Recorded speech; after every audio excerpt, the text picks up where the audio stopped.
बोलो श्री कृष्ण कन्हैया लाल की जय। भागवत भगवान की जय। वक्रतुंड महाकाय सूर्यकोटि समाप्रभम् निर्विघ्नं कुरु मे देव सर्वकार्येषु सर्वदा। वसुदेवसुतं देवं कंसचारुणमर्दनम् देवकी परमानन्दम् कृष्णं वन्दे जगद्गुरु। कृष्णं वन्दे जगद्गुरु। करारविन्देन पदारविन्दम् मुखारविन्दे विनवेशयन्तम् वटस्य पतरस्य पुटे शयानं बालं मुकुन्दं मनसा स्मरामि। प्रथम नमो गुरुदेवने लरि लरि लागो पाय। मात पिता ने वंदन करो राखो चरण निमाय। हरि गुरु संत सो पधारजो कथा कहो मम मति अनुसार।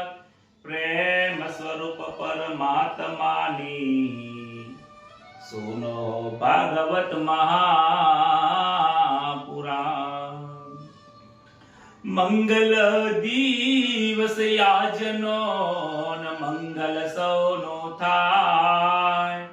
सौ संतो हरि भक्तो ने दास जय सना प्रणाम। सौ संतो हरि भक्तो ने दास जय सना प्रणाम। श्री गणेशाय नमः। श्री परमात्मने नमः। परम पवित्र जे आनंद में रमे छे अने रमाडे छे, जे प्रेम स्वरूप छे अने प्रेम स्वरूप में आपणे पलाड़ीने भींकोળી दे छे, जे सत्य स्वरूप आदि अनादि अने अंत स्वरूप जे सनातन एवं भगवान श्री कृष्ण नु जे नाम छे ए नाम आपड़ा मन ने मनोहारी छे।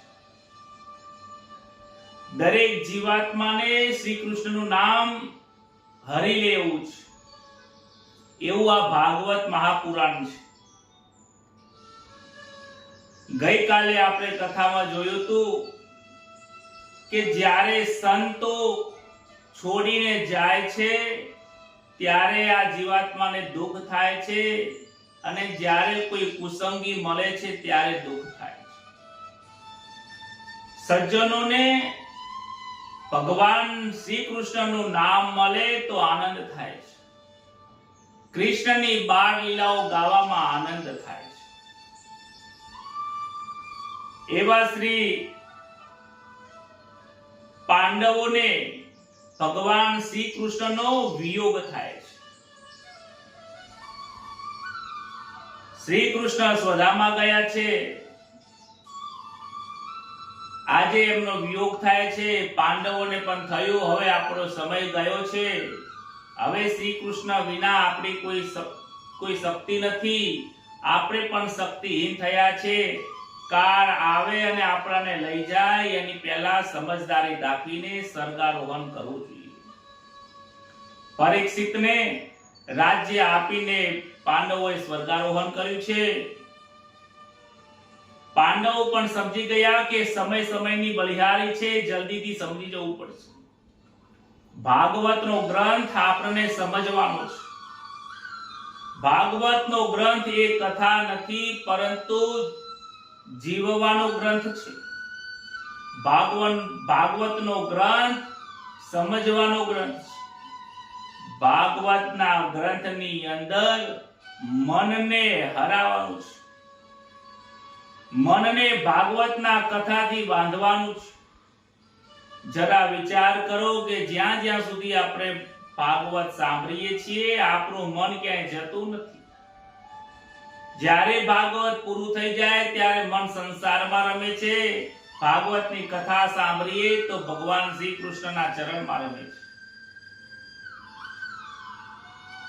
દરેક સંતો કહે છે કે મન ભગવાનને આપો, બીજાને મન આપશો નહીં, નહીંતર દુઃખી થશો.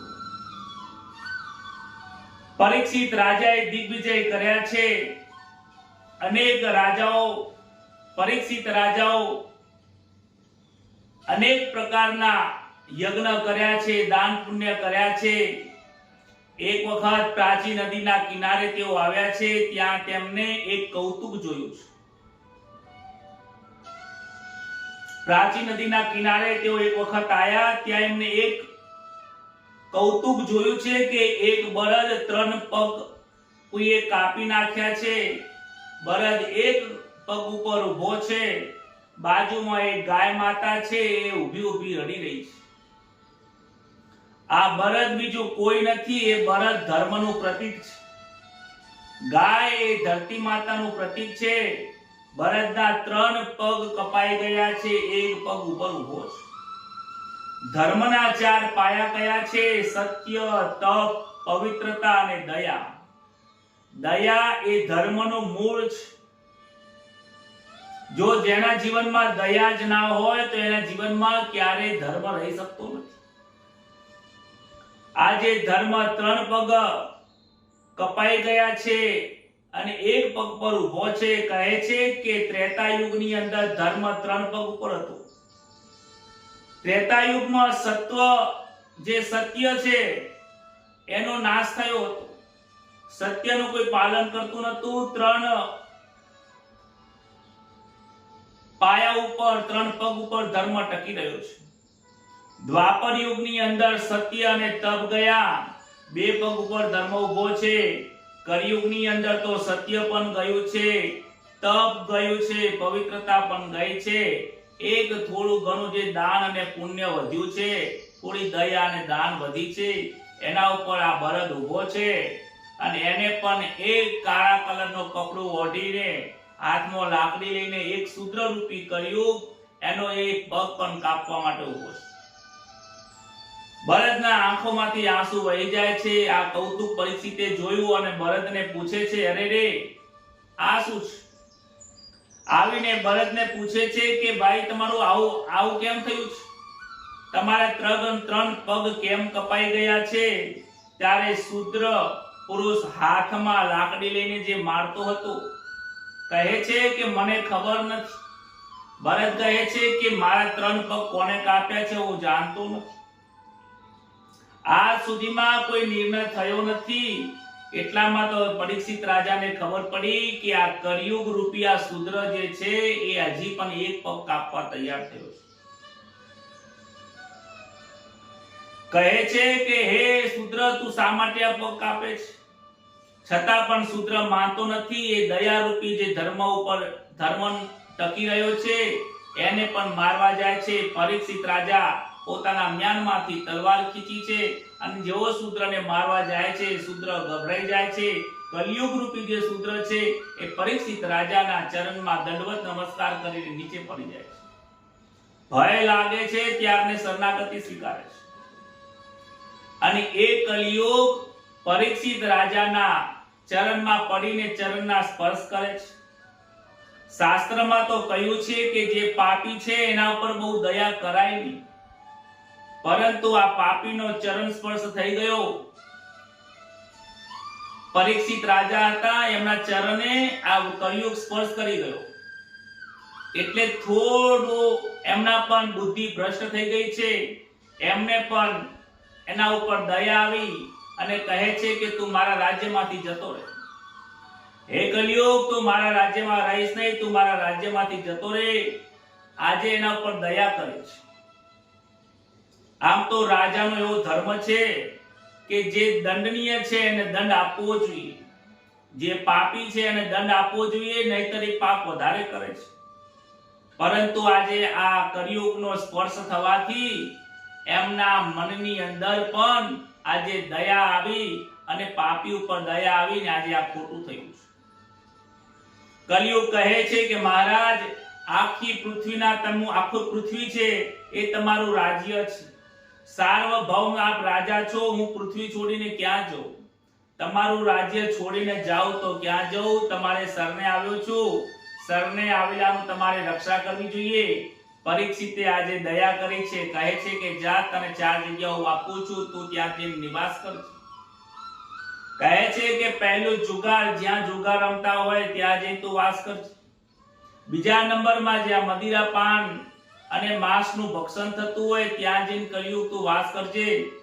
ત્રીજા નંબરની અંદર કહે છે કે જ્યાં ધર્મના વિરુદ્ધમાં, જ્યાં વેશ્યાઓનો સંગ થતો હોય, ખોટું કાર્ય થતું હોય ત્યાં જઈને તું રહેજે. આ ત્રીજા નંબરનું. અને ચોથા નંબરનું જ્યાં હિંસા થતી હોય, મારામારી થતી હોય ત્યાં જઈને તું વાસ કરજે. કલિયુગ કહે છે મહારાજ, તમે આ જે 4 જગ્યા આપી છે ને એમાંથી એક પણ જગ્યા સારી નથી. મને એક એવી જગ્યા આપો કે કોઈ સારી અને સુંદર જગ્યા હોય જ્યાં જઈને હું રહી શકું. આ 4 જગ્યા તો ઠીક છે, પણ એક જગ્યા તમે મને આપી દો એટલે 5 થઈ જાય, પણ એ સારી આપજો. મને આ એકેય જગ્યા ગમતી નથી. વિચાર કરો કે કલિયુગને પણ જુગારખાનું, મદિરાપાનું, વેશ્યાનું અને હિંસા થતી હોય જગ્યા કલિયુગને પણ ગમતી નથી. અને આજના જવાનિયાઓ, આજના જીવાત્માઓ આ 4 જગ્યા ઉપર જઈને જ બેસે છે. તો કલિયુગ મહાન છે કે આપણે તો કલિયુગ કરતા પણ જયેલા છે. વિચાર કરવો જોઈએ. કલિયુગને પણ એ જગ્યા ખરાબ લાગે છે. રાજાને કહે છે કે જા, તમે સોનાની અંદર જઈને, સોનામાં જઈને તારો વાસ કરજે. કલિયુગને કહ્યું છે કે ઠીક છે, આ એક જગ્યા સારી છે, ત્યાં જઈને હું વાસ કરીશ. બળદના 3 પગ કાપેલા હતા. પરીક્ષિતે ધર્મનું એક પગને જોડીને ધર્મનું સ્થાપન કર્યું છે. એક દિવસ પરીક્ષિત રાજાને જિજ્ઞાસા થઈ કે મારા ઘરની અંદર, મારા રાજમહેલમાં, ખજાનામાં શું ભરેલું છે, ખજાનો જોવા જવું છે. આજે જોવા ગયા છે. એક પટારો ખોલ્યો અને એક સોનાનો મુકટ જોયો છે. એમને વિચાર કર્યો કે આ સોનાનો મુકટ બહુ સુંદર છે, લાય મારે આજે પહેરવો છે. આ મુગટ જે સોનાનો હતો, રત્નોથી જડિત હતો, હીરા, માણેક, મોતીઓથી જડિત અને જગારા મારતો હતો. આ મુગટ જરાસંઘનો હતો. જરાસંઘનો વધ કર્યા પછી ભીમ આ મુગટને પોતાના ઘરે લાવ્યો હતો. ધર્મરાજા અને શ્રી કૃષ્ણએ ઘણું સમજાવ્યું હતું કે આ અનીતિનું ધન છે, ભાઈ આપણે જરૂર નથી, તું જરાસંઘના પુત્રને આપી દે. પરંતુ એ આપતા નથી. પછી એક જે મુગટ છે એના ઉપર કપડું બાંધીને એ ભંડારામાં મૂકી દે છે. જ્યારે સમય આવશે ત્યારે આપીશું. એનો ઉપયોગ તો નથી કરતા, પરંતુ ભંડારામાં, ખજાનામાં એ મુગટ મૂકી દીધું છે. ડોંગરેજી મહારાજ કહે છે કે અનીતિનું ધન કોઈને પચતું નથી. બોલો રાધે રાધે. ભગવાન જેમની સાથે હતા એમને પણ અનીતિનું ધન પચ્યું નથી, તો આપણી તો કેવી હાલત થવાની છે. અનીતિનું વધારે પડતું કદાચ ધન ભેગું થયું હશે તો આજે તમે વાપરશો, કદાચ વધારે હશે તો તમારો પુત્ર વાપરશે. અહીંયા 3જા નંબરની પેઢી નાશ પામી છે. અનીતિનું ધન પૌત્ર માટે મોટું નુકસાનદાયક છે. ઘણા 1-2 મિત્રોએ મને કહેલું કે મહારાજ, સોનું તો પવિત્ર ન કહેવાય. સોનું ઘરમાં કાંઈ પણ આભડછેટ થઈ હોય તો સોનાનું પાણી કરીને આપણે છાંટીએ છીએ. તો સોનામાં કળિયુગ છે તો સોનું પહેરીએ તો શું કળિયુગ આપણા માથા ઉપર બેસી જાય? તો આની અંદર ડોંગરેજી મહારાજે બહુ સ્પષ્ટતા કરી છે કે સોનું પવિત્ર ચોક્કસ છે, પરંતુ અનીતિનું જો સોનું હોય, ચાહે સોનું હોય કે ગાંધી છાપની નોટ હોય, કોઈ પણ વસ્તુ અનીતિની હશે તો એનામાં કળિયુગ બેઠેલો છે. બોલો રાધે રાધે. બહુ ધ્યાન રાખવાનું, આપણા ઘરમાં અનીતિનું ધન ના આવે, નીતિનું ભલે થોડું આવે પણ નીતિનું ધન આવે એનું ખાસ કાળજી રાખવી. આજે આ રાજાને મુકુટ પહેરવાની ઈચ્છા થઈ છે, એ મુકુટમાં જઈને કળિયુગ બેઠો છે. એ કળિયુગ બેઠેલો જે અનીતિનું જે સોનું છે, મુકુટ છે, એમણે ધારણ કર્યો છે. જીવનમાં પહેલી વાર એમના મનમાં વિચાર આવ્યો છે. એક દિવસ એમને વિચાર આવ્યો કે આજે મારે શિકાર કરવાની ઈચ્છા છે. આજે રાજા શિકાર કરવા નીકળ્યા છે. મુકુટ માથા ઉપર પહેરેલો છે, મુકુટ ઉપર કળિયુગ બેઠો છે. પરીક્ષિત શિકાર કરવા ગયા, અનેક જીવોની ત્યાં હિંસા કરી છે. મસ્તક ઉપર કળિયુગ બેસી ગયો ને એટલે વિચાર મતિ ભ્રષ્ટ થઈ જાય છે. ગમે તેટલો સત્સંગી હોય, ગમે તેટલો જ્ઞાની પુરુષ કેમ ના હોય, કળિયુગનો જો મસ્તક ઉપર સવાર થઈ ગયો તો એની મતિ દુર્મતિ થઈ જાય છે. જીવનમાં પહેલી વાર આવો વિચાર આવ્યો શિકાર કરવાનો. અનેક જીવોની હિંસા કરી અને હિંસા કર્યા પછી બપોરના 12 વાગે મધ્યાહનનો સમય થયો છે.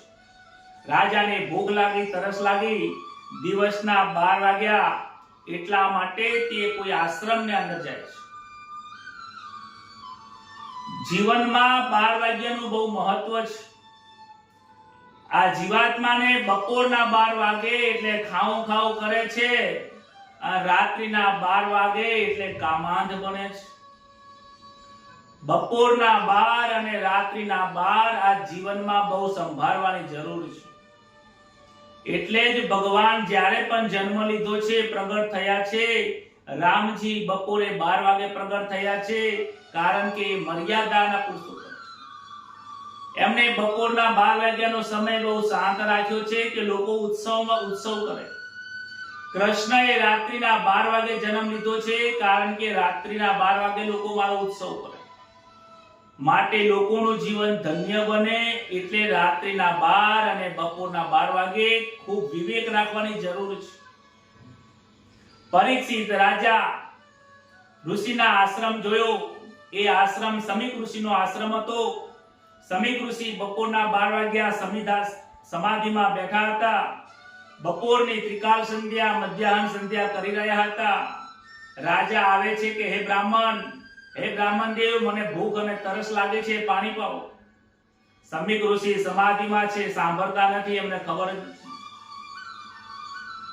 પરીક્ષિત રાજાને ગુસ્સો આવે છે. કળિયુગ બેઠો હોય તો ગુસ્સો આવે છે. કહે છે હે બ્રાહ્મણ, સાંભળતો નથી, હું આ દેશનો રાજા છું, તારા ત્યાં આવ્યો છું, લોકો મારો સ્વાગત કરે છે, તું મારું સ્વાગત કરતો નથી. રાજનની વાત સાંભળતા નથી. સમીક ઋષિ તો ધ્યાનમગ્ન બેઠા છે, પ્રભુના ધ્યાનમાં માળા કરી રહ્યા છે. રાજાને પોતાનું બહુ અપમાન લાગ્યું, ખોટું લાગ્યું.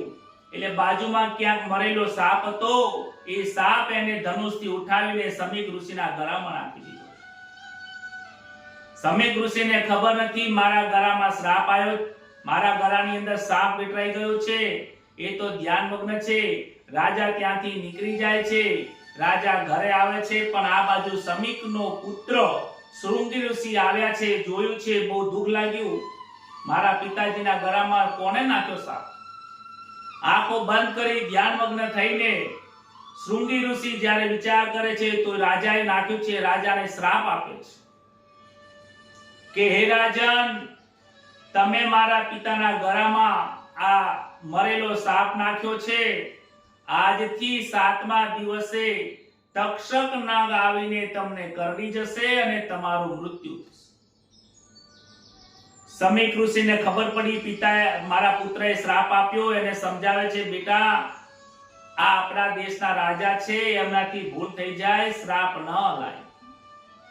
કેટલાક એમના જે શિષ્યો હતા રાજાની પાસે મોકલે છે. રાજા જ્યારે ઘરે ગયા, મસ્તક ઉપરથી મુગટ ઉતાર્યો છે, ત્યારે એમને ભાન થયું છે, અરે રે મેં આ શું કર્યું. પરીક્ષિત રાજાને દુઃખ થયું છે, મનમાં વિચાર કરે છે મેં મારા જીવનની અંદર બહુ ખોટું કર્યું છે. પોતાની ભૂલ સમજાય છે, મેં બહુ મોટું પાપ કર્યું છે, મારી મતિ ભ્રષ્ટ થઈ ગઈ છે. અરે મેં ઋષિઓનું અપમાન કર્યું.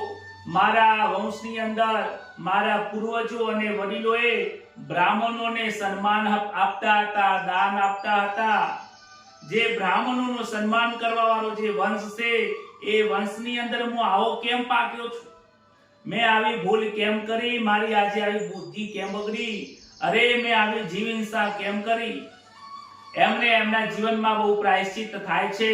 એટલામાં એક શિષ્ય આવીને કહે છે કે મહારાજ, સમીક ઋષિના પુત્ર શૃંગીએ તમે શ્રાપ આપ્યો છે કે આવનારા 7 દિવસમાં તમારું તક્ષક નાગ કરડીને મૃત્યુ થશે. પરીક્ષિત રાજાને પોતાનો કરેલો પાપ અહેસાસ થાય છે. ભલે મને શ્રાપ આપ્યો, હું શ્રાપને લાયક છું.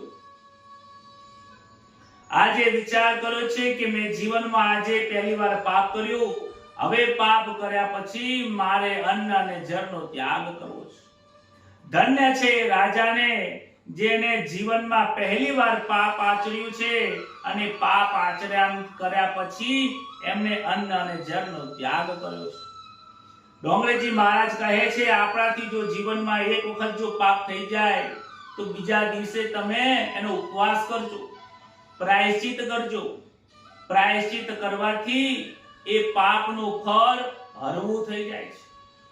અને પ્રાયશ્ચિત કર્યા પછી વિચાર કરજો કે આ પાપ હું બીજી વાર નહીં કરું. પરીક્ષિત વિચાર કરે છે હવે આવું પાપ હું નહીં કરું. મારી પાસે હવે સમય નથી. આજે એમને હવે ભય લાગ્યો છે. ઋષિકુમારે મને શ્રાપ આપ્યો છે, 7 દિવસે હું મરવાનો છું. પરીક્ષિત રાજાએ જન્મેજય એટલે કે એમના પુત્રને રાજ્યનો કારભાર સોંપીને થોડું ઘણું જે પણ કંઈ હતું સત્કર્મ કરીને તરત જ સમય બગાડતા નથી ગંગાના કિનારે આવ્યા છે. ગંગા કિનારે ગંગા નદીમાં સ્નાન કર્યું છે. આજે રાજાનો વિલાસી જીવનનો અંત આવ્યો છે. જ્યારે વિલાસી જીવનનો અંત આવે ત્યારે સાધુ સંતો મળવા આવે છે. અત્યાર સુધીમાં પરીક્ષિત રાજા ઋષિઓને મળવા જતા હતા જીવનમાં. આજે વનના ઋષિઓ પરીક્ષિત રાજાને મળવા આવ્યા છે. મહેલનું રાજ્ય જીવન એમનો અંત આવ્યો છે. ઋષિઓ મળવા આવ્યા છે. કહે છે દરેક ઋષિઓને નમસ્કાર કરીને કહે છે મેં પવિત્ર બ્રાહ્મણના ગળામાં સાપ નાખ્યો છે. 7મા દિવસે હું મરવાનો છું. હું અધમ છું. મારો ઉદ્ધાર કરો. મારું મરણ સુધરે એવો મને કોઈ ઉપાય બતાવો. રાજાએ સોનાનું સિંહાસન મંગાવ્યું છે. સોનાનું સિંહાસન મૂક્યું છે. ઋષિઓને કહે છે કે 7 દિવસમાં મને કોઈ મુક્તિ આપવા વાળા એવા કોઈ મહાન સંત હોય કૃપયા કરીને આ સોનાના સિંહાસન ઉપર બિરાજો. મને જ્ઞાન આપો. બહુ મને ડર લાગે છે, ભય લાગે છે. મને મારા મૃત્યુ મને દેખાઈ રહ્યા છે. હવે કોઈક મને ઉગારો, કોઈક મને ઉગારો. ઋષિઓ વિચાર કરવા લાગ્યા કે ભાઈ અમે તો 100 વર્ષથી 200 વર્ષથી અનેક વર્ષોથી ગાધા પીધા વગર જપ તપ તીરથ મંત્ર માળા દાન આ બધું અનુષ્ઠાન કરીએ છીએ. હજી સુધી ભગવાનનો પત્તો લાગ્યો નથી. હજી સુધી મોક્ષની કોઈ વાત અમે સાંભળી નથી. અને આ પરીક્ષિતને 7 દિવસમાં મુક્તિ જોવે છે. કોઈ ઋષિ મહારાજ એ ગાદી ઉપર બેસવા માટે તૈયાર થતા નથી. સિંહાસન ખાલી છે. પરીક્ષિત વિચાર કરે છે આ જીવનમાં મને કોઈ જ્ઞાન નહીં આપે. મારે ઈશ્વરના શરણમાં જવું પડશે. જ્યારે મારો જન્મ થયો તે સમયે મને ભગવાન નારાયણ એ નારાયણે મને મારી ગર્ભમાં રક્ષા કરી. તો શું આજે મારી રક્ષા નહીં કરે? આંખો બંધ કરે છે, ભગવાનનું ધ્યાન કરે છે. હે પરમાત્મા, મારા ગર્ભની અંદર તમે માતાના ગર્ભની અંદર આવીને તમે મારું રક્ષણ કર્યું. હે પ્રભુ, મારાથી ભૂલ થઈ. મારા જેવું કોઈ પાપી નથી. આજ સુધીમાં મેં કોઈ પાપ કર્યા નથી. પહેલી વાર પાપ કર્યું અને પહેલી વાર હું ભૂલ કરી છે. આ ભૂલને પ્રભુ મારી ભૂલી જાઓ અને કોઈ સારા કોઈ સંતને મોકલો. મારે કઈ સમજાતું નથી, હું શું કરું, હવે મારું શું થશે, પેલો તક્ષક આવશે ને મને મારી જશે, મને બહુ ડર લાગે છે, ભગવાન તારા શરણે આવ્યો છું. આંખોમાં અશ્રુની ધારા વહેતી જાય છે. પરમાત્મા સુખદેવજીને પ્રેરણા કરે છે, હે સુખદેવજી, તમે હવે પધારો, તમારો ચેલો લાયક થયો છે. પરમાત્મા પોતે જન્મ સુધારવા માટે આવ્યા હતા, પરંતુ મુક્તિ આપવા માટે ભગવાન શંકરનો જે અવતાર છે એ સુખદેવજી મહારાજને મોકલે છે. સુખદેવજી પરીક્ષિતનું મરણ સુધારવા માટે પધારી રહ્યા છે. સુખદેવજી દિગંબર છે, વસ્ત્ર શરીર પર ધારણ કરેલા નથી, દિગંબર છે. વાસનાનું વસ્ત્ર તો 16 વર્ષની ઉંમરના હતા ત્યારે જ પડી ગયું હતું. અવધૂતનો વેશ ધારણ કરેલો છે, ઘૂંટણ સુધી લાંબા હાથ છે, વિશાળ વક્ષસ્થળ છે, એમને નાસિકા ઉપર એમની આંખો છે, આંખની દ્રષ્ટિ કોઈને આપતા નથી, નાસિકાના અગ્રભાગ ઉપર એમની દ્રષ્ટિ સ્થિર થયેલી છે. મોઢા ઉપર અનેક વાળની લટાઓ વિખરાયેલી છે, માથાના વાળ ખુલ્લા છે, અતિ તેજસ્વી પ્રકાશ થાય છે. સુખદેવજીની પાછળ અનેક છોકરાઓ ધૂળની ડમરી ઉડાડતા ઉડાડતા જાય છે. સાંજનો સમય થઈ ગયો છે, ગાયો ત્યાંથી નીકળી ગઈ છે, ત્યાંથી વચમાંથી સુખદેવજી મહારાજ આવી રહ્યા છે. હજારો સૂર્યનો પ્રકાશ થતો હોય અને એ સૂર્ય જાણે કે નજદીક આવતું હોય એવું લાગી રહ્યું છે. ઋષિઓ કહે છે કંઈક સૂર્યનારાયણ પૃથ્વી ઉપર ઉતર્યા છે એવું લાગે છે. અરે નાના, સૂર્યનારાયણ નથી, આ તો સાક્ષાત મહાદેવનો અવતાર સુખદેવજી મહારાજ પધારી રહ્યા છે. શંકરજીનો તે અવતાર છે. આમ વાતો કરતા કરતા સુખદેવજી મહારાજ આવીને તરત જ સોનાના સિંહાસન પર બિરાજમાન થઈ જાય છે. બોલો શ્રી સુખદેવજી મહારાજ કી જય. પરમહંસાય નમો નમઃ.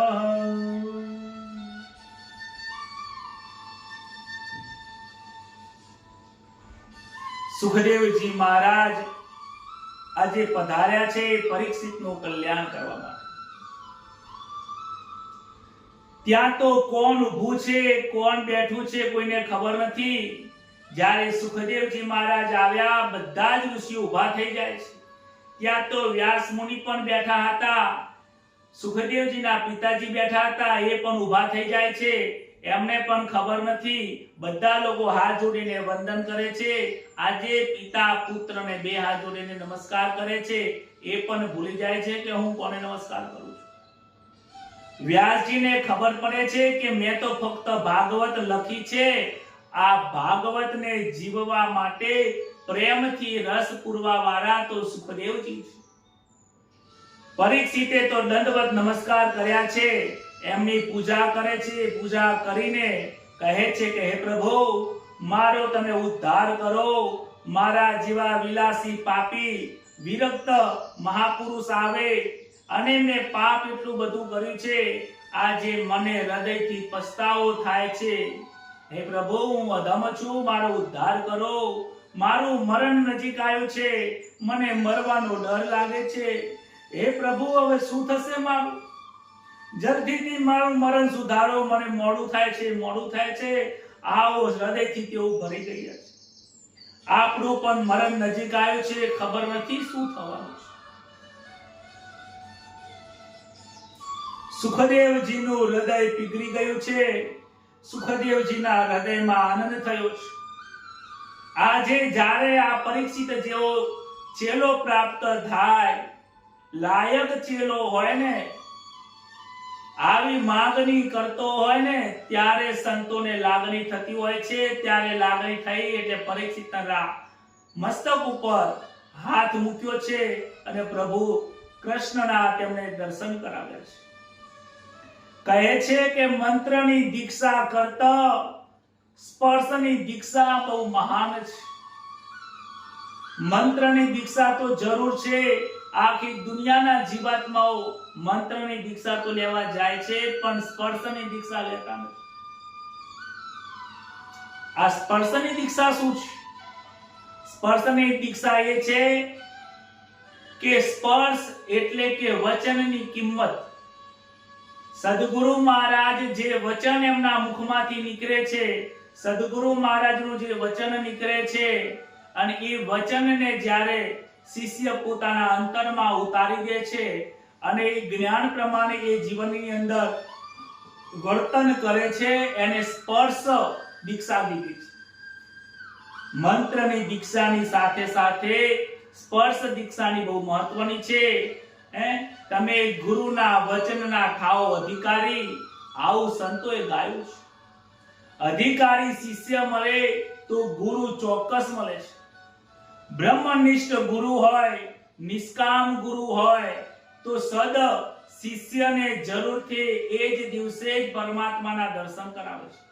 બાકી ગુરુ લોભી હોય, ગુરુને વક્તાને લેવાની ભાવના હોય, લાલચની ભાવના હોય, તો એ લેવાની અને લાલચની જે એને ભાવના હોય તો બંને જણ નરકમાં પડે છે.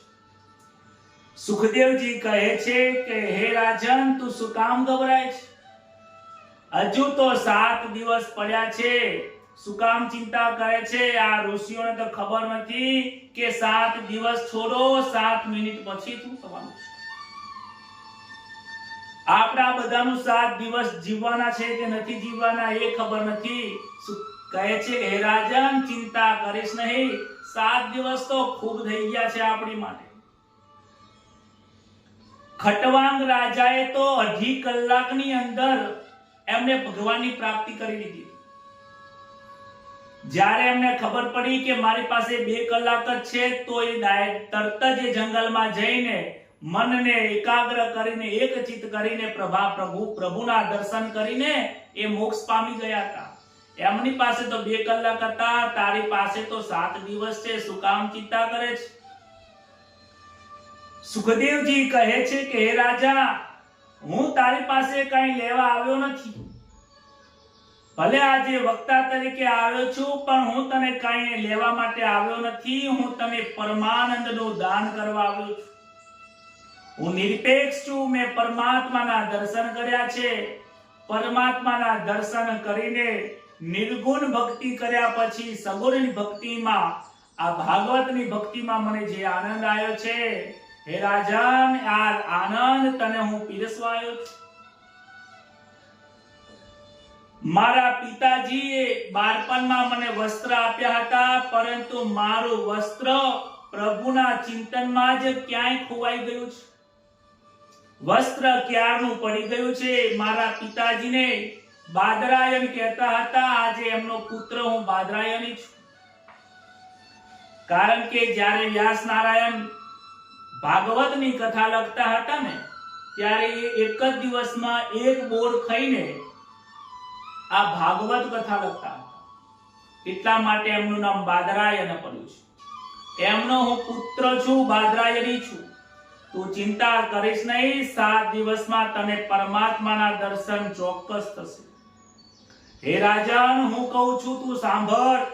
પ્રથમ તો વાત એ છે કે તારો જે સમય ગયો છે, તારો જે ભૂતકાળ છે, તે જે બ્રાહ્મણના ગળામાં સાપ નાખ્યો હતો, તને જે શ્રાપ મળ્યો હતો, એ વાતને તું આજે ભૂલી જા.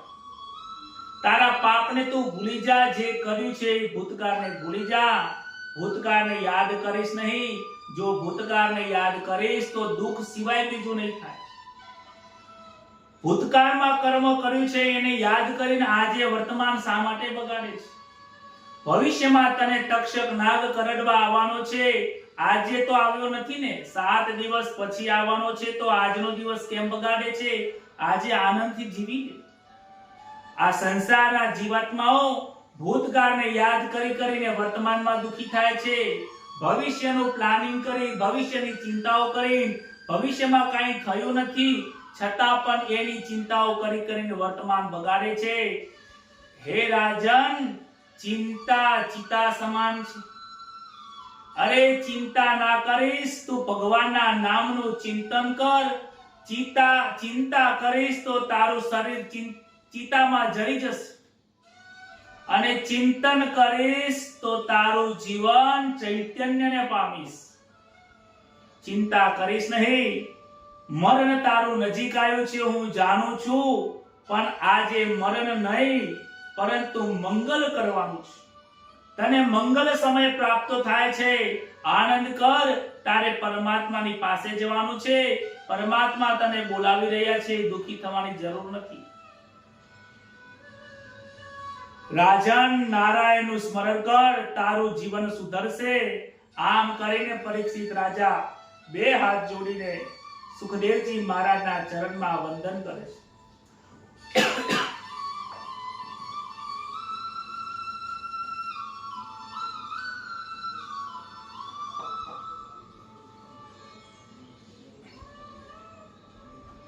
આમ ભાગવતની કથાનો પહેલો અધ્યાય એ અધિકારની લીલા છે. જ્યાં અધિકાર મળ્યા પછી જ સંતોની પ્રાપ્તિ થાય છે. અધિકારી જીવ ન થાય ત્યાં સુધી સદગુરુ શિષ્યને સ્વીકારતા નથી. બીજા સ્કંદની શરૂઆત થાય છે. બીજો સ્કંદ એ જ્ઞાન લીલા છે. બીજા સ્કંદમાં સુખદેવજી મહારાજ રાજા પરીક્ષિતને જ્ઞાન આપે છે. કહે છે કે હે રાજન, જીવનમાં ગુરુ તો મળવા એકદમ સુલભ છે, સદગુરુ મળવા બહુ દુર્લભ છે. તને રસ્તામાં તું જ્યાં પણ જઈશ, ગુરુ તને રાતે ને ઘાટે મળી જશે. કોઈ પણ નાનું મોટું સામાજિક જ્ઞાન આપે એ આપણા ગુરુ છે, પરંતુ ઈશ્વરના દર્શન કરાવે એ સદગુરુ મહારાજ છે.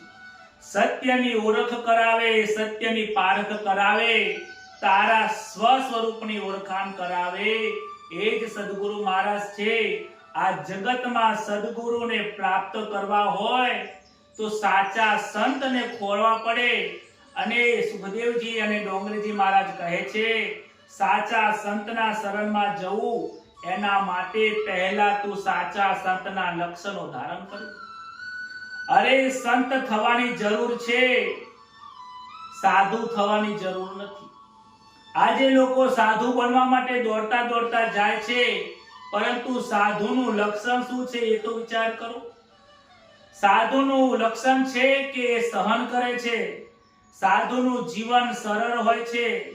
સાધુ કો કે સંત કો કે સદગુરુ કો કે સંન્યાસી કો, આ બધાનું જીવન સત્ય, પ્રિય, હિતકારી વાણી બોલતા હોય.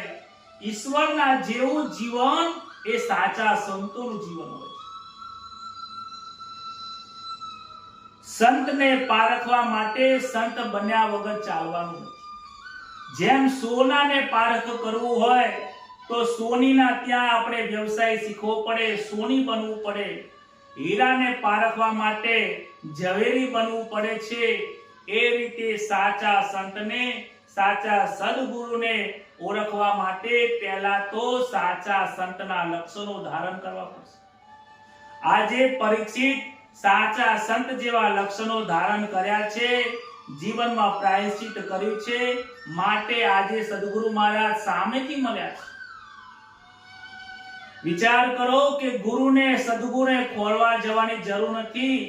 તમે એવા લક્ષણો ધારણ કરશો, આપોઆપ મળી જશે. જેસલજીને તોરલ સામેથી મળ્યા હતા. એમને એમના જીવનમાં પ્રાયશ્ચિત કર્યું અને એમને ગુરુ મળી ગયા છે. વાલ્મીકજીને નારદ મુનિ સામેથી મળ્યા છે. જ્યારે એકરાર કર્યો, અરે રે હું જ કર્મ કરું છું, ફળ બધા ભોગવશે. જ્યારે ખોટું સાચું સમજાયું, ખોટું છોડ્યું અને રામ નામનો જપ કરી અને સદગુરુ એમને મળ્યા અને એમનું કલ્યાણ થયું. ધ્રુવ અને પ્રહલાદને પણ નારદ મુનિ મળે છે, પરીક્ષા કરે છે, પરીક્ષામાં પાસ થાય છે અને અધિકારી બન્યા પછી એમનું પણ ભગવાનની પ્રાપ્તિ થાય છે. ત્યાં પણ સદગુરુ મળે છે. પરીક્ષિત રાજા પૂછે છે, મહારાજ આપ વધાર્યા છો, આપનો ખૂબ ખૂબ ધન્યવાદ છે. પ્રથમ પ્રશ્ન સુખદેવજી મહારાજને પૂછે છે કે મહારાજ, જેનું મરણ નજીક આવ્યું હોય એ મનુષ્ય માત્રનું કર્તવ્ય શું છે? જેનું મરણ નજીક હોય એનું શું કરવું જોઈએ? સુખદેવજી કહે છે, હે રાજન, તે ખૂબ સુંદર પ્રશ્ન પૂછ્યો. આ પ્રશ્ન તારા એકલાનો નથી, સમસ્ત જીવલોકને કલ્યાણ કરવા વાળો પ્રશ્ન પૂછ્યો છે. કહે છે કે પાપ કરો તો બીક લાગવી જોઈએ. આજે જીવાત્મા પાપ કરે છે પણ પાપની બીક લાગતી નથી, માટે એ પાપનો વારંવાર કરે છે.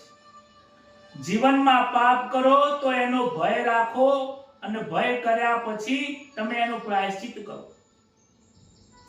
કહે છે કે પહેલા તમે શ્રવણ કરો. આ શરીરમાં 3 પ્રકારના દોષ રહેલા છે, વાત, કફ અને પિત્ત. આ 3 દોષથી આ મૃત્યુની વેદના થાય છે. મનુષ્યને મૃત્યુની વેદના ભયંકર છે. આ માયા એવી છે કે મન સુખ અને સંપત્તિમાં રમે છે, એને ભક્તિ કરવા દેતો નથી.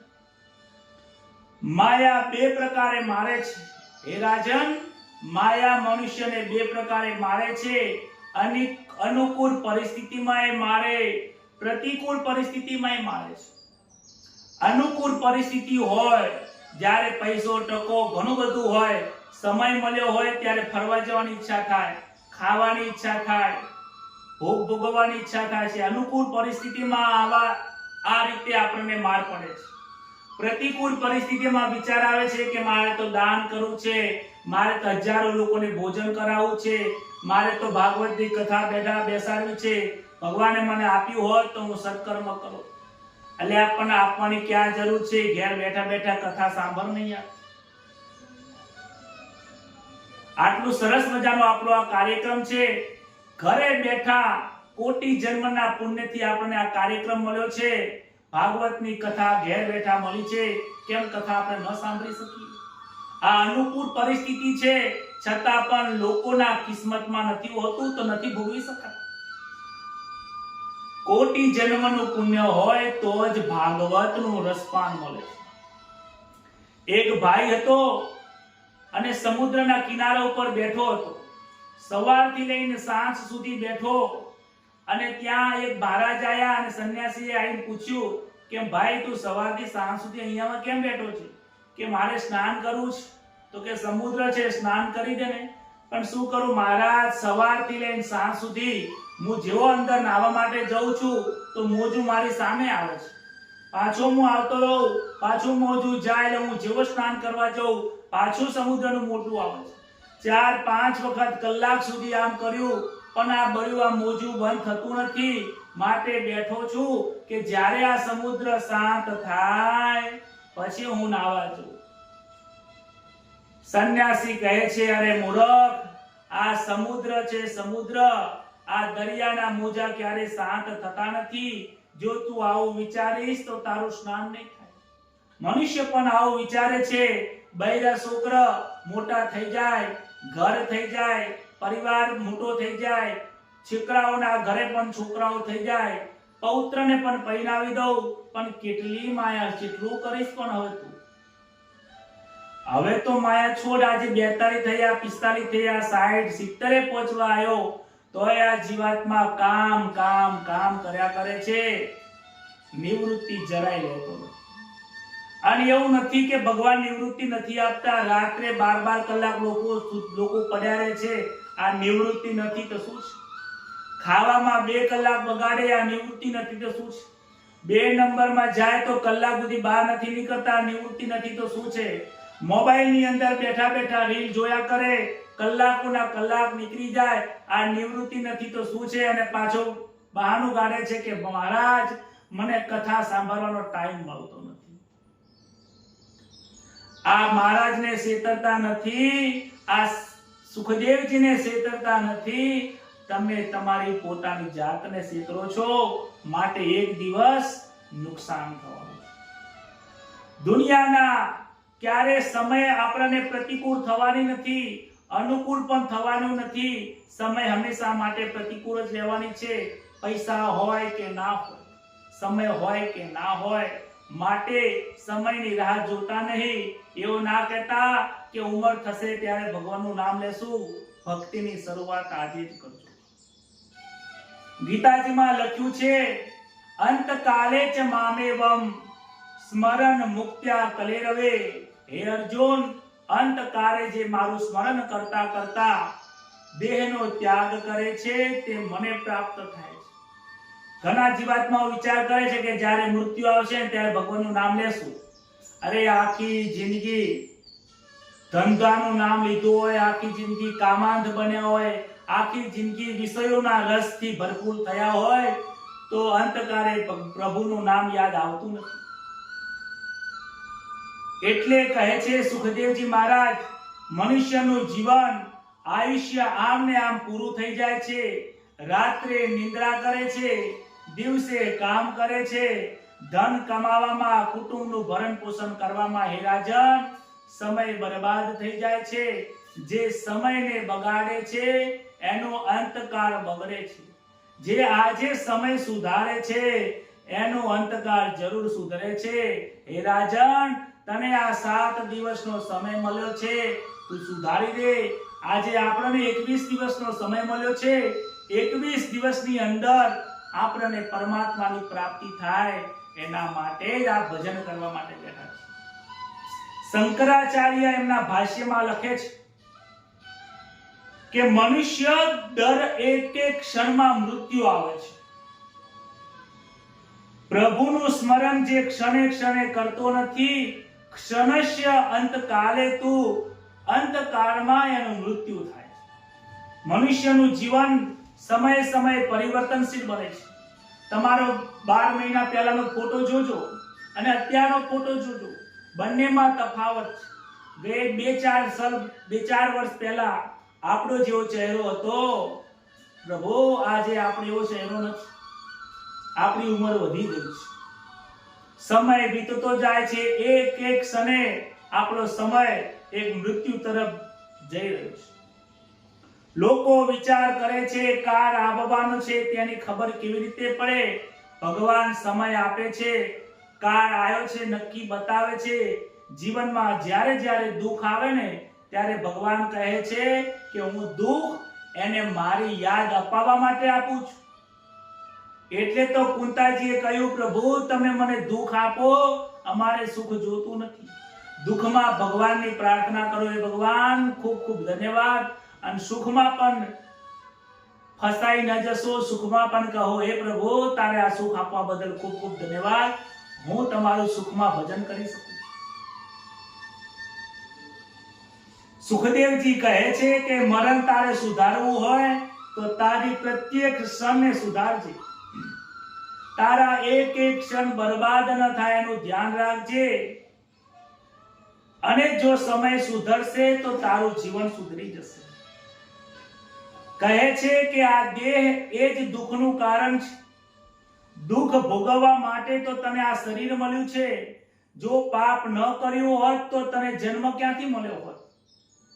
સ્વામી રામદાસ એમના બોધમાં લખે છે, દેહને ધારણ કરવો એ જ મોટું પાપ છે. જન્મ મૃત્યુ દુઃખદાયક રે ઓ સ્નેહી સંતો. જન્મ અને મૃત્યુ આ જ મોટું દુઃખ છે. આના સિવાય આ સંસારમાં મોટું કોઈ દુઃખ નથી. પૈસો ન હોવો એ દુઃખ નથી, પોતાનું ઘર ન હોવું એ દુઃખ નથી, ધંધો ઓછો ચાલવો એ દુઃખ નથી. દુઃખ એ વાતનું છે કે વારંવાર પુનરપી જનનમ પુનરપી મરણમ. વારંવાર આપણે માના પેટે જન્મ લેવો પડે છે. વારંવાર આ જન્મની અંદર જન્મ લઈને સુખ ભોગવીને અનેક કર્મો કરીને યાતનાઓ ભોગવીને પાછું મૃત્યુની વેદના ભોગવીને પાછું માના પેટમાં જન્મ લેવો પડે. કહે છે કે તમે એકાંતમાં જઈને વાસ કરો. હે રાજન, એકાંતમાં જાઓ, એકાંતમાં મન સ્થિર થાય છે. પરંતુ ડોંગરેજી મહારાજ કહે છે કે આજે એકાંત રહ્યું છે ક્યાં? સોસાયટીની અંદર લોકો ડીજે વગાડે છે, એકાંત નથી રહ્યું. જંગલની અંદર લોકોએ લાકડા કાપી નાખ્યા છે, ત્યાં એકાંત રહ્યું નથી.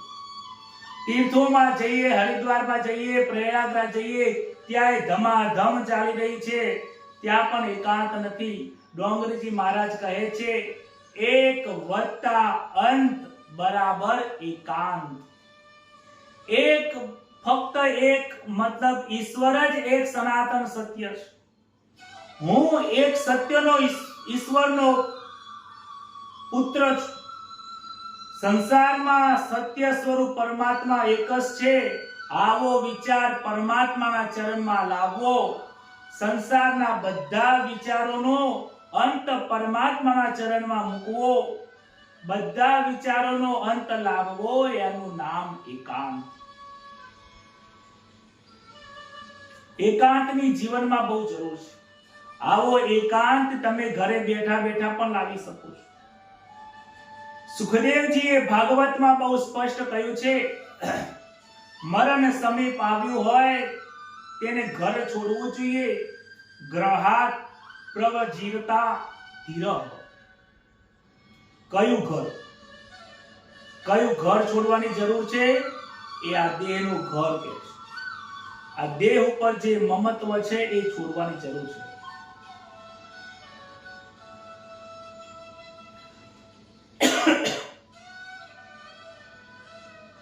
એકાંતમાં ઘરમાં બેસો,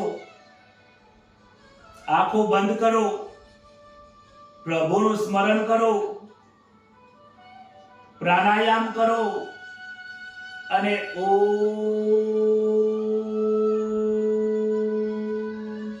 આ પ્રણવ જે છે, આ પ્રણવનું ધ્યાન કરો. આવું કરવાથી મન એકાગ્ર થાય છે. મન બે પ્રકારના છે હે રાજન.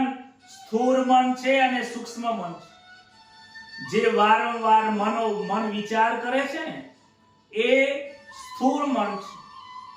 એને ધ્યાન કરવાથી, પ્રાણાયામ કરવાથી કદાચ સુધરી જશે. પણ સૂક્ષ્મ મન જે વાસનાઓથી ભરેલું છે હે રાજન, એ શુદ્ધ થતું નથી. સૂક્ષ્મ મનને જો તારે શુદ્ધ કરવું હોય, એના માટે ભગવાનને વિરાટ સ્વરૂપના તું દર્શન કર. જ્યારે પણ તું એકલો બેઠો હોય ત્યારે પરમાત્માના વિરાટ સ્વરૂપના દર્શન કર. એ વિરાટ સ્વરૂપના દર્શન કરવામાં તારી જે ભક્તિ છે એ પ્રબળ બનવાની છે. એ ધ્યાનની અંદર માનસી સેવા કરો. હું પણ પહેલા નિર્ગુણ બ્રહ્મની ઉપાસના કરતો હતો. જ્યારથી મેં આ ભાગવત સાંભળ્યું છે અને ભણ્યો છું ત્યારથી હું પણ સગુણ ભક્તિ કરવા લાગ્યો છું. હે રાજન, તું આંખો બંધ કરીને બેસ. આપણને કહે છે કે આંખો બંધ કરીને બેસો. જ્યારે પણ તમે ભગવાનનું ભજન કરો, તમે એક ટ્રાય કરજો, કોશિશ કરજો કે આંખો બંધ કરવાની, ભગવાનના નામનું સ્મરણ કરવાનું, ભગવાનના વિશાળ જે સ્વરૂપ છે, વિરાટ સ્વરૂપ છે, એમને યાદ કરવાનું. હે પ્રભુ, તમારા હજારો સ્વરૂપ છે, હજારો મુખ છે, હજારો હાથ છે, હજારો પગ છે, હજારો પેટ છે. હે પ્રભુ, હું તમારે કયા નામે બોલાવું? પ્રભુ, હું તમને કયા નામે બોલાવું? અનેક સ્વરૂપ, જેટલા નામ છે એ બધું જ તમારું છે. જેટલું કાર્ય છે પ્રભુ એ ભગવાન તમારું છે. આંખો બંધ કરીને પુષ્ટિ માર્ગની ભક્તિ કરો. હે પ્રભુ, હું તમને નવરાવું છું. હે ભગવાન, હું તમારી ચરણની સેવા કરું છું. હે ભગવાન, તમને સ્નાન કરાવું છું, તમને લૂછું છું. ભગવાન, તમને હું વાઘા પહેરાવું છું. હે ભગવાન, તમને તિલક કરું છું, લાલા તને તિલક કરું છું, ચોખા ચડાવું છું, કાનમાં તને કુંડળમાં ફૂલ મૂકું છું, માથા ઉપર મોરના પંખની તને હું સરસ મજાની પાંખડી જે છે, મોરની પીંછ છે એ મૂકું છું, હાર પહેરાવું છું. હે પ્રભુ, તને આરતી ઉતારું છું. અરે હે કનૈયા, તને તો માખણ તારી માતા તને રોજ ખવડાવે છે. આજે તો હું તને મારા હાથે સુખડી બનાવીને ખવડાવું. હે કનૈયા, તારે આજે સુખડી ખા. મારા હાથની તું આજે સુખડી કહીશ તો તું માખણને ભૂલી જઈશ. આંખો બંધ કરી ભગવાનને આવી રીતે પુષ્ટિ માર્ગની ભક્તિ કરો. ભગવાન, તમને હું દાળ ભાત શાક લાડુ પૂરી ખવડાવું છું. ભલે ઘરમાં રોટલો અને મરચું બનાવ્યું હોય, પણ તમે ભગવાનને કહો કે આ રોટલું મરચું છે, પણ મારી અંતરની ભાવનાથી હું તને આવું ખવડાવું. આ પુષ્ટિ માર્ગની ભક્તિ છે. આમાં વસ્તુની જરૂર પડતી નથી. અને એકવાર તમે આવી રીતે ભક્તિ કરશો ને, જો જ 5 મિનિટ 10 મિનિટ બેઠજો, જ્યારે તમે આવી રીતે ભક્તિ કરશો ને, એમાં તમારું મન પરમાત્માની સાથે 100% તમારું મન સ્થિર થઈ જશે. અને એ જે 10 મિનિટ ને 15 મિનિટ છે એ મન સ્થિર થશે. ધીમે ધીમે જેમ સમય વધશે એમ તમારી ધ્યાન અને ધારણા મુક્ત થશે. સમય આવશે ત્યારે અહીંયા આંખોમાં સૌ પ્રથમ તો તમને અંધારું લાગશે, પણ સમય જતા એ અંધારામાંથી લાલ કલર દેખાશે, પછી પીળો કલર દેખાશે, અને પછી લાલો તમારો પીળા પીતાંબર પહેરીને સામે આવીને તમે દર્શન આપશે. સુખદેવજી એ ત્યાં વૈરાગ્યનો ઉપદેશ કરે છે કે હે રાજન, જ્ઞાન અને ભક્તિ વૈરાગ્ય વગર શોભતી નથી. તમારી પાસે ગમે તેટલું જ્ઞાન હોય, બ્રહ્મની વાતો કરતા હોય, પણ જો વૈરાગ્ય નહીં હોય તો એ શોભતું નથી. આચરણ વિના આચાર્ય શોભતો નથી. કથાના વક્તા હોય પણ એ પોતે જો આચરણ ના કરતા હોય તો એ કથાના વક્તા શોભતા નથી. સંતનું આચરણ ના હોય તો એ સંત શોભતા નથી. માટે ગમે તેટલી ભક્તિ કરો, ગમે તેટલા ઊંચા અવાજથી તમે ગાઓ, મહાન સંતોની વાણીઓ ગાઓ, મોટી મોટી બ્રહ્મ જ્ઞાનની વાતો કરો, ગમે તેટલા શિષ્યો બનાવી દો, પરંતુ જો તમારું સરળ સાદાઈગી વાળું જો જીવન ના હોય, જીવનમાં તમે બોલો છો એવું વર્તન ના હોય, એટલે કે વૈરાગ્ય ના હોય, તો હે રાજન, એ ભક્તિ શોભતી નથી. જ્ઞાન માર્ગની અંદર તીવ્ર વૈરાગ્યની બહુ જરૂર છે. ભક્તિ માર્ગની અંદર તીવ્ર ભક્તિની જરૂર છે. જ્ઞાનમાં વૈરાગ્ય, ભક્તિમાં પ્રેમની જરૂર છે. મીરાબાઈએ એકદમ પ્રેમની ભક્તિ અને વૈરાગ્યની ભક્તિ એટલી બધી આપી દીધી છે કે ભગવાને એમને સમાઈ લીધા છે.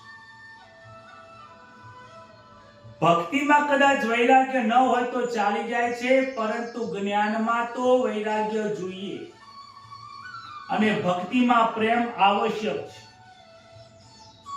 જ્ઞાનમાં ત્યાગ પ્રધાન છે અને ભક્તિમાં સમર્પણ પ્રધાન છે. મીરાબાઈની ભક્તિ હતી તો પ્રભુને બધું સમર્પણ કર્યું છે. જ્ઞાનની અંદર ત્યાગનું મહત્વ છે. તમે જેટલો ત્યાગ કરશો એટલું જ ભગવાન તમને પાછું આપે છે. ગીતાજીમાં કહ્યું છે, સગરી વાતો છોડી દઈને મારા સરને આવી જા, હું તને સગરા પાપોથી છોડાવીશ, તું માની જા. કોઈ પ્રકારે સો કરીશ નહીં એવું બોલ્યા સામરા, ઓ રે મારે ગીતા રે માતા.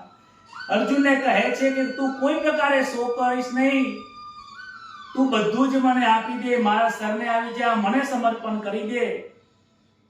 તારા દરેક કાર્ય હું ના કરું તો મને કે છે. તમે જેનું ધ્યાન કરશો એ વસ્તુ તમને પ્રાપ્ત થાય છે. આજે જગતના લોકો પૈસાનું ધ્યાન કરે છે એટલે ધંધામાં જઈને પૈસા કમાય છે. કોઈ સ્ત્રીનું ધ્યાન કરે છે તો એને કામની સુખ મળે છે. કોઈ નવા ઘરનું ચિંતન કરે છે તો એને નવું ઘર પ્રાપ્ત થાય છે. પત્નીનું ચિંતન કરે છે તો પત્ની મળે છે. સંસારના સુખનું ચિંતન કરે તો સંસારનું સુખ મળે છે. કે હે રાજન, આજના જમાનામાં કોઈ પરમાત્માનું ચિંતન કરતું નથી. હે રાજન, તને સમય મળ્યો છે, તું પરમાત્માનું ચિંતન કર. તારામાં બેઠેલો ચૈતન્ય તને જરૂર દર્શન આપશે. કારણ કે તમે જેવું ધ્યાન કરો છો તેવું તમારું ધ્યેય એટલે કે લક્ષ્ય તૈયાર થાય છે અને તેવું જ તમારું ફળ પ્રાપ્ત થાય છે. એકનાથ મહારાજે કહે છે કે એકાગ્રતાનું ખૂબ મહત્વ છે. કહે છે કે હું મૃત્યુને રોજ યાદ રાખું છું, સાવધાન થઈને સતત ઈશ્વરનું સ્મરણ કરું છું. મારું મન દરેક વિષયોમાંથી હટાવીને હું પ્રભુના પૂજામાં સમર્પિત કરું છું. માટે એ બહુ મહત્વની જરૂરિયાત છે. આ દેહને શુદ્ધ અને પવિત્ર કરવાની બહુ જરૂર છે.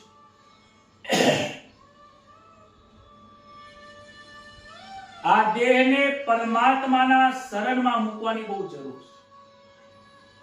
ઘણા લોકો એવું કહે છે કે મહારાજ હું તો ઘણું ભજન કરું છું, રોજ ભજનમાં જઈને બેસું છું, એકાદશીના વ્રત કરું છું, અનેક સંતોની વાણી સાંભળું છું, અરે મોબાઈલ અને ટીવીમાં ઘણા સંતોની કથા સાંભળું છું, પરંતુ સાંભળ્યા પછી યાદ રહેતું નથી.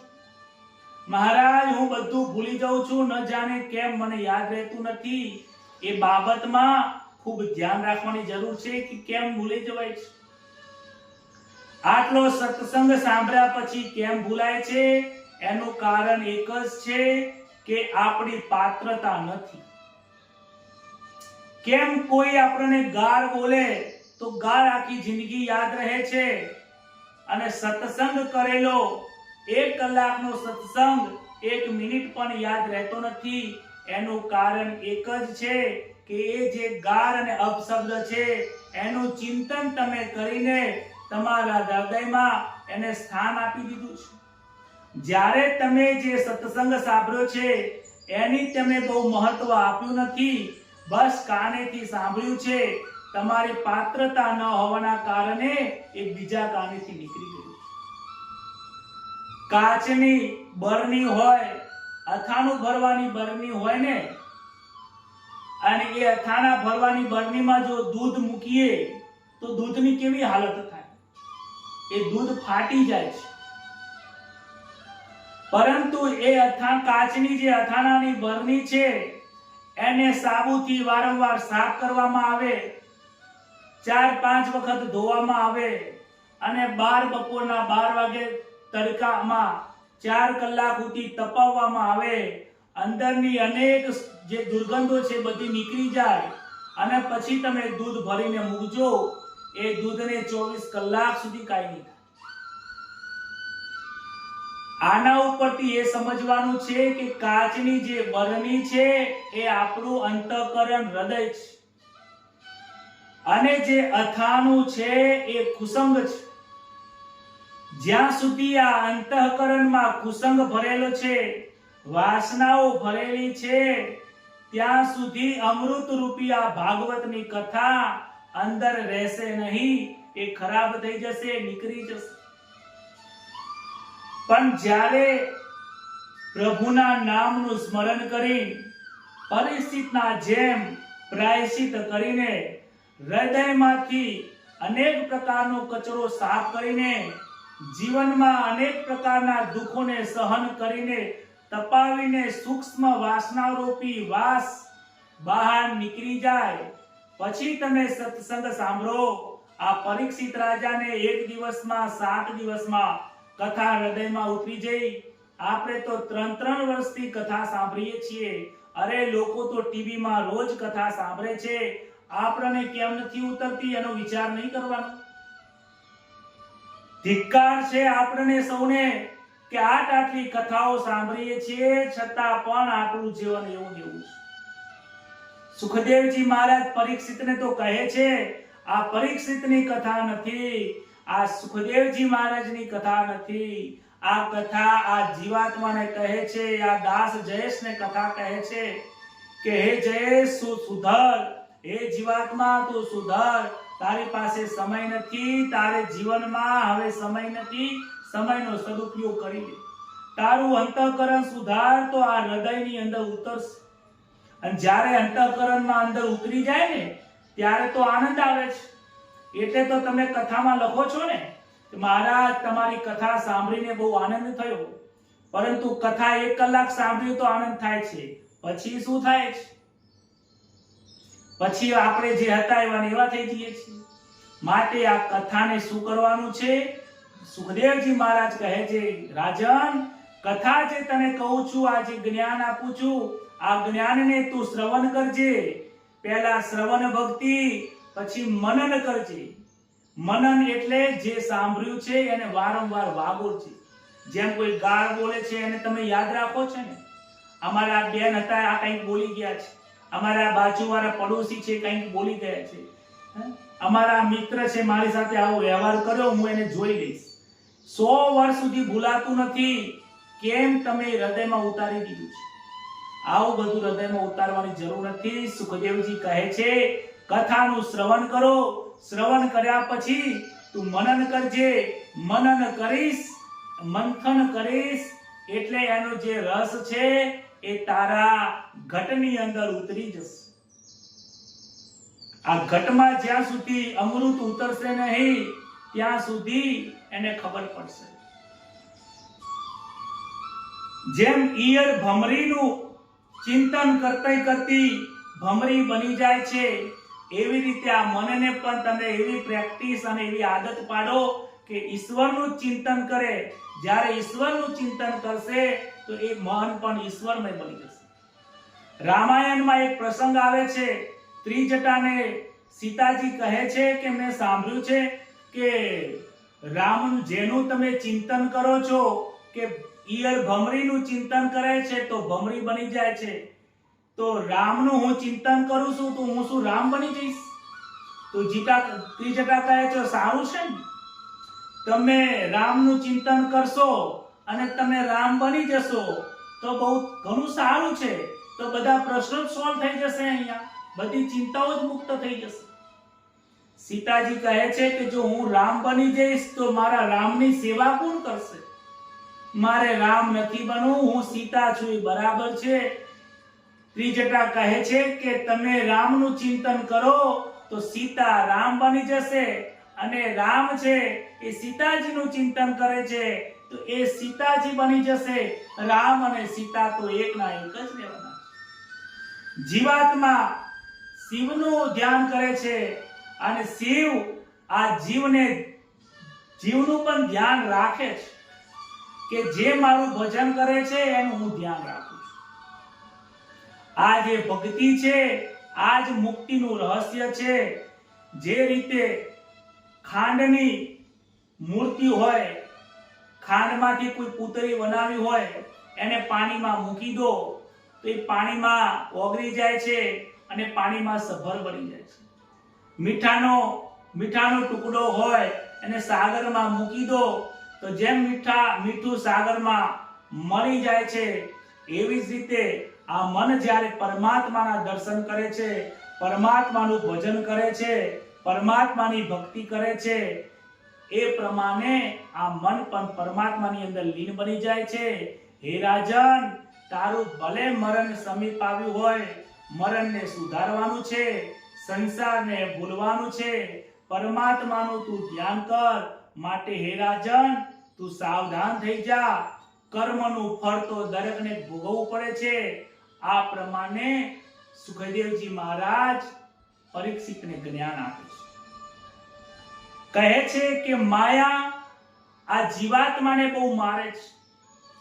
આ માયાની અનેક પ્રકારની શક્તિઓ છે. માયાથી આ સંસાર એટલો બધો ઢાંકી નાખે છે કે સંસારમાં ભગવાન છે પણ દેખાતા નથી.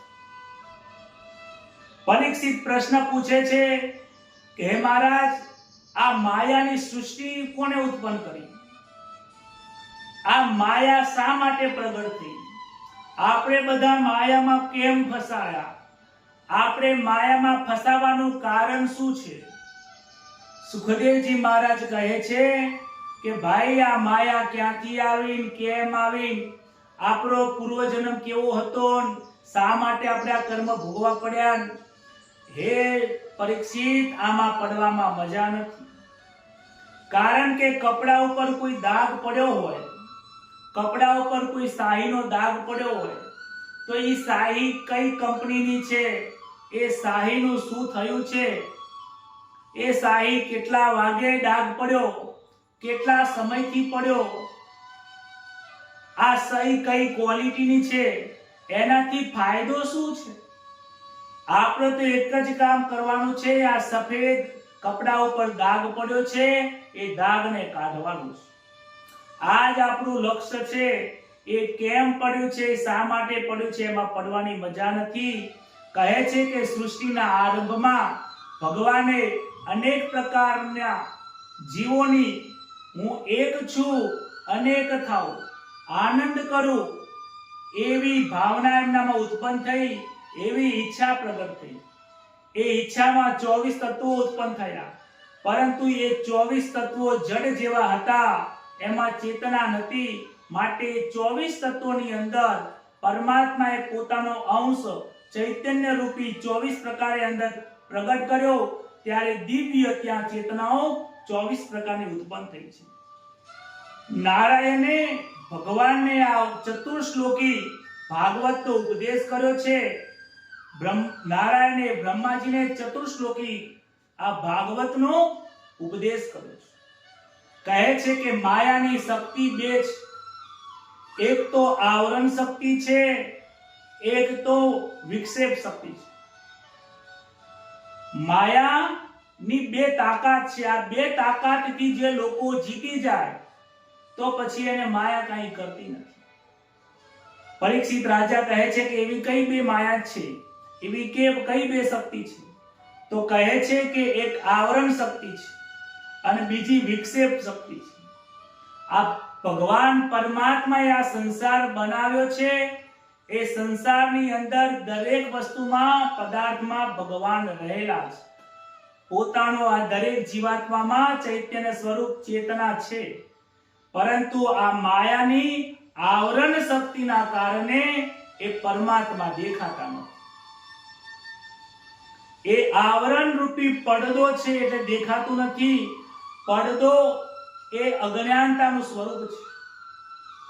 અને બીજી જે શક્તિ છે એ વિક્ષેપ શક્તિ છે, કે જે સનાતન સત્ય વસ્તુ છે એ દેખાતી નથી, જે નથી એ દેખાય છે. આ વાતને જો ના સમજાતી હોય તો સરળ ભાષામાં તમને સમજાવું કે માયાની બે શક્તિ છે. એક અંધકાર છે. જાણે કે અંધકારની અંદર તમે જાઓ તો તમને જે વસ્તુ પડી છે એ બરાબર દેખાતી નથી. અંધારામાં પડેલી વસ્તુ દેખાતી નથી. એ આવરણ શક્તિ છે. અંધારું એ આવરણ છે, પડદો છે, સાચી વસ્તુ દેખાતી નથી. અને બીજી વિક્ષેપ શક્તિ છે કે અંધારામાં કઈ દોરી જેવું પડ્યું હોય અને આપણને લાગે કે આ સાપ છે, અરે રે આ સાપ આવ્યો, પરંતુ લાઈટ ચાલુ કરીને જોઈએ, પ્રકાશ કરીને જોઈએ ત્યારે ખબર પડે અરે આ તો સાપ નથી, આ તો દોરી છે. જેમ તમને એ દોરી નથી લાગતી, સાપ લાગતો તો અંધારામાં, એવી રીતે આ સંસારમાં પામર મનુષ્યને પરમાત્મા હોવા છતાં પણ માણસો લાગે છે, વસ્તુઓ દેખાય છે, જે સત્ય છે એ દેખાતું નથી, અસત્ય દેખાય છે. એનું નામ વિક્ષેપ શક્તિ. અને પરમાત્મા ઢંકાઈ ગયા છે, એનું નામ આવરણ શક્તિ છે. તો આ આવરણ અને વિક્ષેપ શક્તિ થવાનું કારણ શું છે? એનું કારણ મળ છે. આ અંતઃકરણમાં મળ ભરેલો છે. કામ, ક્રોધ, મદ, મત્સર, આશા, તૃષ્ણા, મારું તારું અહંકાર ભરેલો છે. આના કારણે, આ કુસંગના કારણે આપણી જે સદબુદ્ધિ છે એ કુબુદ્ધિ થઈ ગઈ છે. એટલે એનામાં પરમાત્માના દર્શન કરવાની શક્તિ નથી.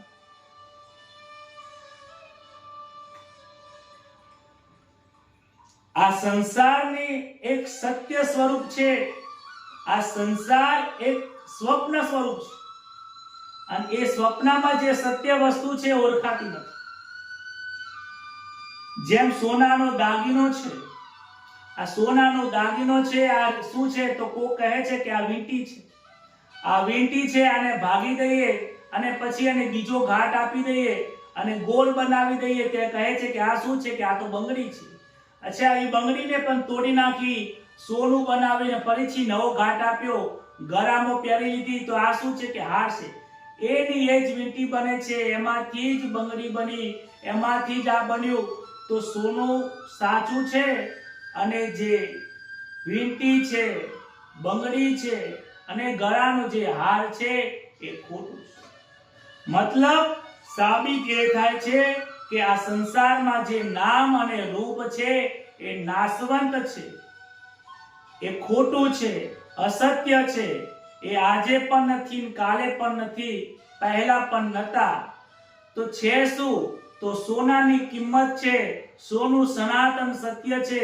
એવી રીતે જ આ સંસારમાં જે સુંદર સંસાર બનાવ્યો છે એ સુંદર સામરીઓ પરમાત્મા ચૈતન્ય સ્વરૂપ જે છે, આ સંસાર જેના વડે ચાલી રહ્યો છે, આ જેના વડે બોલાઈ રહ્યું છે, જેના વડે તમે આ સાંભળી રહ્યા છો, જેના વડે જે આ અંદર આનંદ કરી રહ્યા છો, એ ચૈતન્ય સ્વરૂપ સત્ય છે. કિંમત એની છે, ઓળખાણ એની કરવાની છે. સ્વપ્નમાં જે વસ્તુ દેખાય છે, કહે છે કે સ્વપ્નમાં જો તમને 3 વર્ષની જેલ થાય અને સ્વપ્ન આવ્યું 3 વર્ષની જેલ થઈ, 2 વર્ષની જેલ ભોગવી અને આંખ ખુલી જાય તો 1 વર્ષની જે સજા બાકી રહી है ભોગવશે કોણ? राधे राधे बोलना पड़ेगा. सपनाમાં 2 વર્ષ 3 વર્ષની જે જેલ થઈ, 2 વર્ષ ભોગવ્યા, 1 વર્ષ ભોગવવાનું હતું, આંખ ખુલી ગઈ, હવે આ 1 વર્ષની સજા કોણ ભોગવશે? બોલો. સજા નથી ભોગવવાની. કેમ? આપણે જાગૃત થઈ ગયા છીએ. જાગ્યા પછી એ સજા ભોગવવાની નથી.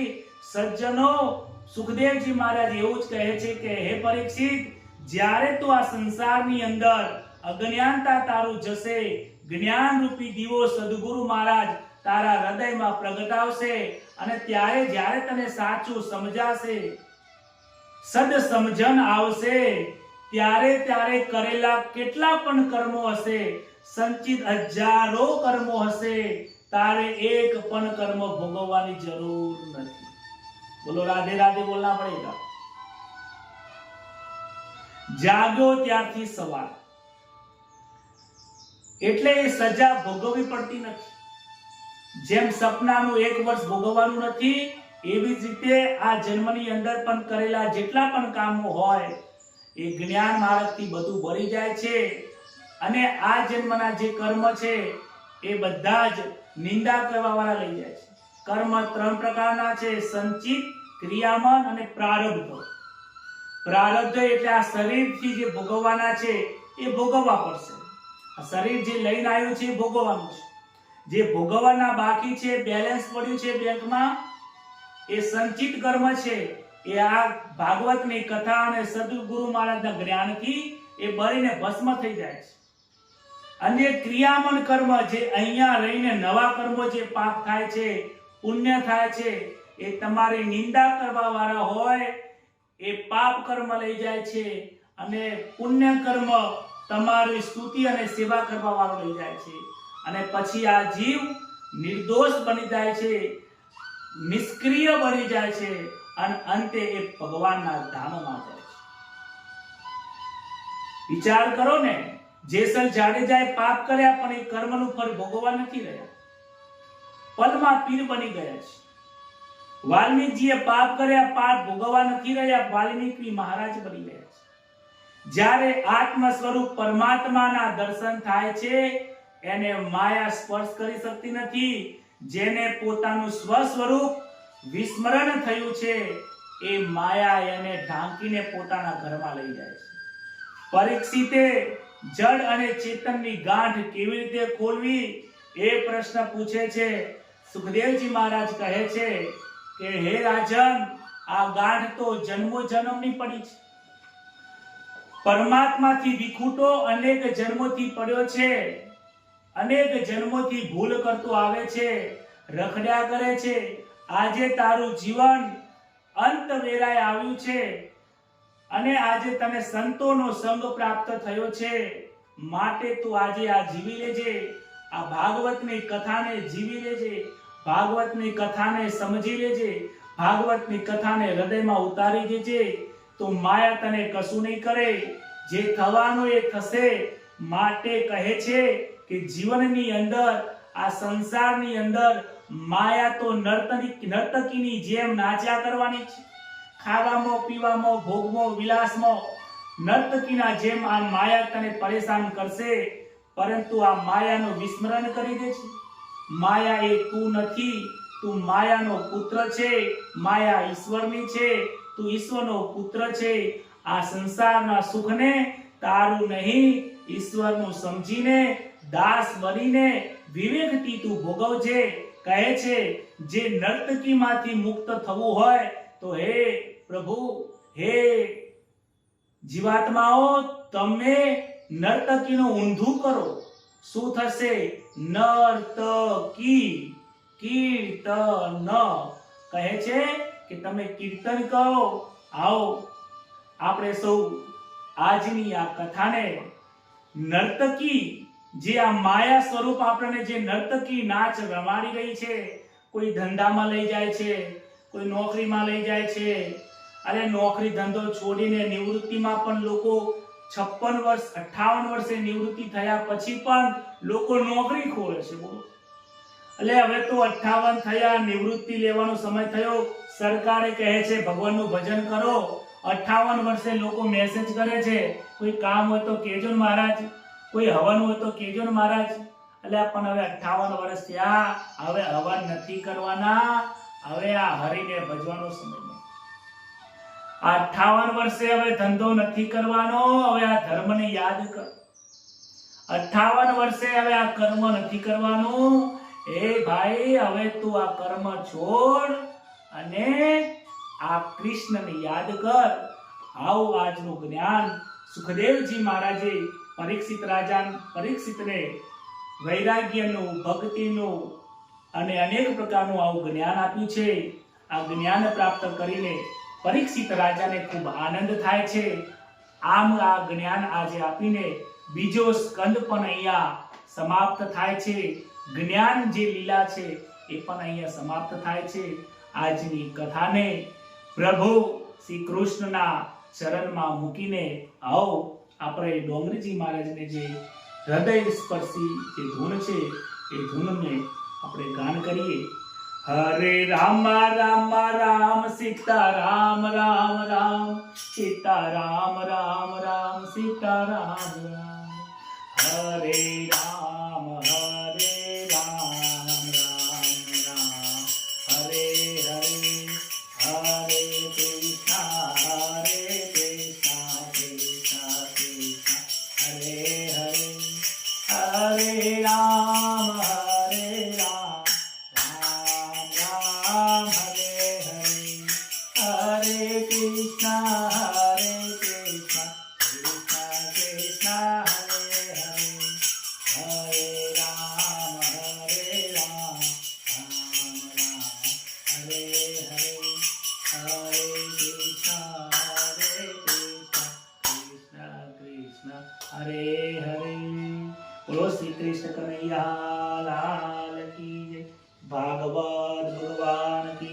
सुखदेवजी महाराज की नमः पार्वती पतये हर हर महादेव. સૌ સંતો વહાલા સંતોને ભક્તોને દાસ જયેશના પ્રણામ. ખૂબ ખૂબ ધન્યવાદ. આપ સંપૂર્ણ કથા સાંભળો છો, આનંદ થાય છે. કથાને સાંભળીને ગ્રુપમાં ફરીથી તમારા વિચારો જરૂર પ્રગટ કરજો, આનંદ કરજો. કથાને સૌને આનંદ કરાવનારી આ કથા છે. અવારનવાર આપણે કથા કરીએ છીએ. તમારા મનની અંદર કોઈ પ્રશ્ન હોય તો મને જાણ કરજો, જરૂરથી શંકાનું સમાધાન કરીશું. એક બેને મને એક પ્રશ્ન પૂછેલો વોટ્સઅપના માધ્યમથી, પણ એ પ્રશ્નનો જવાબ આજના આ કથામાં આવી ગયો છે. બેનનો એવો પ્રશ્ન હતો કે મહારાજ, ખરેખર માયા તો ઘણી છોડવી છે પણ માયા છૂટતી નથી. તો આ પ્રશ્નનો જવાબ સુખદેવજી મહારાજે આજની કથામાં આવી ગયો છે. માયાને છોડવાની નથી, માયાને સમજવાની છે. માયા માતા માયા એ માં છે, એને મારી કરવાની નથી. અને માયાને છોડીને તમે જશો ક્યાં?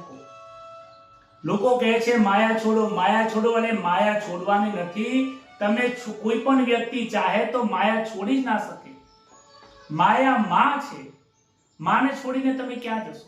જંગલમાં જશો તો જંગલ નહીં હોય. જંગલમાં સંન્યાસી બનશો તો ખાવું પડશે, રહેવું પડશે, પૈસા કમાવા પડશે. મફત તો કોણ ખવડાવશે? રહેવા માટે ઝૂંપડી પણ બાંધવી પડશે. ત્યાં પણ માયા ઊભી થઈ જશે. કોક પગે લાગવા આવશે તો મનમાં વિચાર આવશે કે 10 રૂપિયા મૂક્યા, 100 મૂક્યા તો સારું હતું, આજનું ભોજન થઈ ગયું. આ માયા જ છે, બીજું શું છે? માયાને છોડવાની નથી, માયાને માં તરીકે એની સેવા કરવાની છે. આ પરમાત્માની માયા છે. હે ભગવાન, આ માયા તમારી છે. માયાને માં કહેશો તો વાત્સલ્ય ભાવ આવશે, પ્રેમ આપશે. માયાને મારી મારી કરશો, આ ઘર મારું છે, આ છોકરાઓ મારા છે, આ પરિવાર મારો છે, આ મારું મારું કરશો તો માર ખાઈએ છીએ. આ કહેવાનું, હે લાલા, આ તારું જ છે ભાઈ, અમારું કઈ છે નહીં. તારું કરશો ને તો તરી જઈશ. બસ આજ વાત સાથે મારી વાણીને વિરામ આપું છું. જય શ્રી કૃષ્ણ, શુભરાત્રી.